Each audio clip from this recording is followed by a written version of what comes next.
Bonjour à tous, bonjour mes amis. Je vous fais cette vidéo pour revenir sur cette sanction de l'Union européenne qui a condamné la grande sœur Nathalie Yam à s'installer au Niger. Oui, ce qui ressemble à des noces forcées sont en fait un placement de Nathalie Yam au Niger. C'est pour ça que j'ai titré « L'Union européenne gangrène l'AES ». Est-ce que ces sanctions sont un fiasco ou un coup de poker? C'est ce que nous allons voir dans cette vidéo. En effet, Nathalie Yam, l'influenceuse que l'Union européenne qualifie d'activiste pro-russe, anti-français, anti-colonialiste, est envoyée justement en Afrique pour aller servir les Africains. Je le dis comme ça sans aucune, parce que j'ai reçu beaucoup de messages disant que c'était un acharnement sur Nathalie Yam. Je vous dis non. Je vous appelle à la vigilance. Je vous appelle à l'attention. Je vous appelle à la prudence. Parce que tous ceux qui ont débarqué sur le continent africain, y compris les présidents africains, nous disent qu'ils nous veulent du bien, mais alors qu'ils nous font du mal. Donc, il ne faut pas se fier aux déclarations des gens, il faut plutôt regarder les actes. Alors, passons donc à la lumière ce qui se passe avec Nathalie Yam. De quoi s'agit-il? Nathalie Yam est une Suisse. Et l'Union européenne avait la possibilité de la condamner à rester en Suisse ou de la condamner à rester hors de Suisse. Donc, si elle était condamnée en Suisse, je veux dire, si on avait lancé la condamnation quand elle était en Suisse, elle n'aurait aucune possibilité de se rendre au Niger ou dans tout autre pays. Mais en la condamnant quand elle est hors de Suisse, ça lui laisse toutes ses libertés ou toute sa capacité d'action et d'agissement à travers le monde. Quel était donc l'intérêt de l'Union européenne d'avoir Nathalie Yam auprès de Tiani au Niger? C'est à cette question qu'il faut répondre. Si vous répondez à cette question, alors vous saurez si c'était un fiasco ou un coup de poker. D'abord, qui est Nathalie Yam selon l'Union européenne? Il faut bien redéfinir Nathalie Yam selon les lentilles des Européens. Ils disent c'est une vraie machine de guerre, radicale, éloquente, impertinente, outrancière. Nathalie Yam n'a de neutre en elle que la Suisse qui l'a vue naître et lui a donné sa nationalité. Métisse d'un père camerounais et d'une mère suisse, la militante de 52 ans est aujourd'hui l'une des dénonciatrices les plus virulentes et les plus suivies de la France en Afrique. Nathalie Yam, l'influenceuse qui veut chasser la France d'Afrique. Figure de proue de la guerre informationnelle dont Paris se dit victime.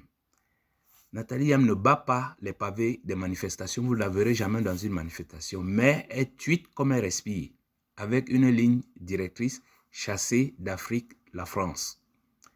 Voilà Nathalie Yam telle que définie par l'Union européenne. Et si vous prenez cette définition, vous verrez que ça s'applique à beaucoup d'Africains, d'Européens, de Français, d'Allemands qui font exactement la même chose. Pourquoi donc c'est elle que sanctionne l'Union européenne? C'est pour ça que je vous ai dit qu'il faut regarder ça avec des lentilles. Donc, la sanction de l'Union européenne, laquelle est-elle? L'Union européenne s'est d'abord assurée que Nathalie Yam était au Niger. Et une fois arrivé au Niger, ils disent interdiction d'entrer dans l'Union européenne. Ça ne suffit pas, interdiction de survoler le territoire de l'Union européenne. Gel de ses avoirs dans l'Union européenne. Résultat, tout ça, ça ressemble à un placement au Niger. Est-ce là vraiment des sanctions? Nous verrons un peu plus loin que ça y ressemble, mais c'est une manipulation. Nathalie Yam n'est pas du tout sanctionnée. Et la réaction de l'AES ne va pas tarder, parce que Nathalie Yam, elle est condamnée pour ses positions pro-russes. On n'a pas dit qu'on la condamne pour ses positions pro-africaines. Mais comme elle était au Niger, eh bien, le président Tiani, en bon africain, en bon père, lui a donné un passeport diplomatique, lui a donné également une fonction, un travail, un salaire et un logement. Bref, la noce est consommée. C'est pour ça que j'aime bien cette image de l'humoriste Blaise qui dit « Si tu me likes, je te follow ». Ça, c'est Nathalie Yam qui s'exprime. Et le général dit « Si tu me... Qu'est-ce qu'il y a? Si tu me retweets, je t'offre ton poids en kilichi ». Bref, juste pour dire que ce sont des noces bien préparées. Maintenant, allons plus loin. Fiasco ou coup de poker? Pour répondre à ces questions, faisons un peu de définition. Un fiasco désigne un échec complet, retentissant et souvent humiliant d'une entreprise, d'un projet ou d'un événement. C'est une déconfiture totale qui survient de manière inattendue ou absurde. Alors qu'un coup de poker désigne une action audacieuse, risquée et souvent basée sur le bluff pour obtenir un gain rapide. Retenez bien, un gain rapide. Son contraire repose donc sur la prudence, la planification et la certitude. Fiasco ou coup de poker? Examinons d'abord l'aspect fiasco. Comme je vous ai dit, le fiasco désigne un échec. Est-ce que la condamnation de Nathalie Yam, alors qu'elle se trouve au Niger, c'est-à-dire l'empêchant donc de revenir en Suisse ou de revenir en Europe, est un fiasco? Comme je vous l'ai expliqué, non. Nathalie Yam a été placée auprès de Tiani dans l'AES. C'est pour ça que je dis que l'Union européenne a gangréné l'AES. Elle n'a pas été condamnée. Yam est suisse. La Suisse n'est pas membre de l'Union européenne. Elle a juste l'interdiction de survoler le territoire de l'Union européenne. Bon, ça veut dire que si les Russes qui sont très forts en matière d'avions et de... Si ils peuvent la mettre dans un fusée et la faire atterrir en Suisse, il n'y aura aucun problème. Bon, j'exagère un peu. Bon. Elle est libre dans son Afrique. Condamner une Africaine comme Nathalie, elle aime l'Afrique. Moi, j'aime toujours dire aux gens, ne confondez pas le métier de gens et leur amour. Il y a beaucoup de gens qui aiment l'Afrique, mais qui font beaucoup de mal à l'Afrique.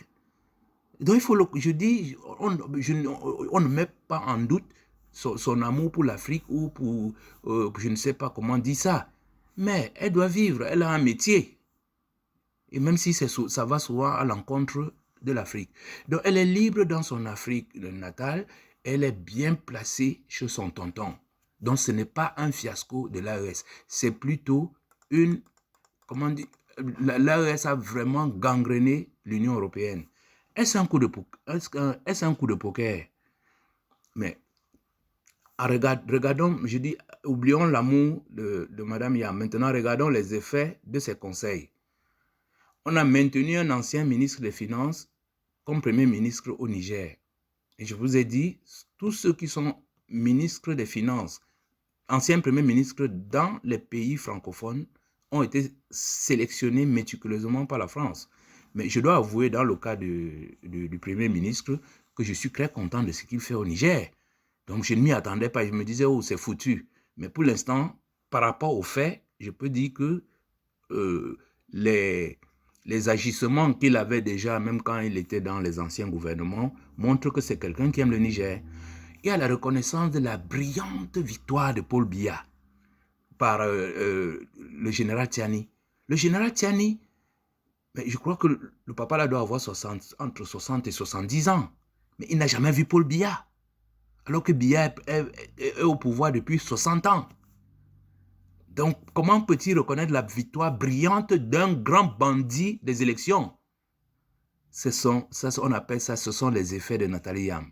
Et il y a la réception d'une délégation de l'Union européenne à Niamey. Sans oublier ce qui en est suivi, c'est-à-dire le braquage à l'aéroport de Niamey par l'Union européenne. Et pour terminer, on vient de nommer comme ministre des Finances un ancien directeur de la BCEAO. Qui dit ancien directeur de la BCEAO, il vous dit ce sont des agents de la France. Ce sont les collègues de Ouattara. Voilà les faits. Donc maintenant, vous pouvez, quand je vous dis, pour moi, c'est un coup de poker. Parce qu'en très peu de temps, je vous ai dit, un coup de poker désigne une action audacieuse pour obtenir un gain rapide. En moins de 6 mois, voilà ce qui s'est déjà passé. Et je vous dis, ce n'est pas de très bons signes pour le Niger et pour l'AES. Mais je fais confiance à l'AES, je fais confiance à cette machine de l'AES dont les résultats sont très visibles sur le terrain. Je vous dis, nous tous, ce n'est pas que les Nigériens, les Burkinabés et les Maliens qui sont très contents de l'AES. Toute l'Afrique est très contente de ce qui se passe en AES. C'est pour ça que j'appelle à la vigilance, à la prudence. D'une manière imagée, regardez bien les actions de Nathalie Yam et de Nyamsiwa Cameroun. C'est eux qui ont fait partie Firmin Grebada. C'est eux qui ont fait partie Apollinaire Kielam de Tambela. C'est eux qui ont fait partie Shogel Kokala Maga. Ces trois-là sont des formations russes. Comment peut-on dire que Nathalie Yam est une pro-russe alors qu'elle fait partie de tous les premiers ministres qui sont pro-russes? Le seul premier ministre qu'on a gardé entre RCA, Niger, Mali, Burkina Faso, c'est le premier ministre Mahamat Ali Yassine, je ne sais plus comment on l'appelle, qui est un ancien ministre des Finances de la France. Alors, et là, en 6 mois, l'Union européenne a mis les pieds au Niger. L'Union européenne appelle la CEDEAO à être plus souple avec le Niger. Et là, on vient de nommer Maman Lawai Abdou Rafa comme ministre des Finances. Un ancien directeur d'ABC, c'est-à-dire que ce sont les Katika. Katika, bon, c'est un Camerounais. Je lui dis, ce sont les gourous du franc CFA. On va nous expliquer que non, il faut plutôt des gens du système pour mieux décortiquer le système. Mais pourquoi vous n'avez pas laissé Tambela et Kogala Madia? Ce sont les anciens du système. Ils pouvaient débloquer la situation. Donc, c'est pas, je ne vais pas entrer dans les détails. Je voudrais seulement dire que si on regarde que les faits, on regarde les retombées, on peut dire que l'Union européenne a gangréné l'AES en plaçant Nathalie Yam auprès de Général Tiani au Niger, donc dans l'AES. C'est un coup de poker qui donne déjà assez de résultats. Donc, j'en appelle donc, comme d'habitude, à la vigilance, à une attention de grande envergure, à une prudence. Quand on laisse ces personnes qui mangent, qui boivent avec les Européens se balader dans les couloirs des présidences de nos républiques. Mes chers amis, comme je vous l'ai dit à l'entame, Nathalie Yam est une brillante dame, elle aime bien l'Afrique, etc. Mais je vous dis, dans les faits, elle travaille. C'est quoi son travail? Je vous dis, ce n'est peut-être pas pour l'intérêt des Africains. Merci de m'avoir écouté et à bientôt.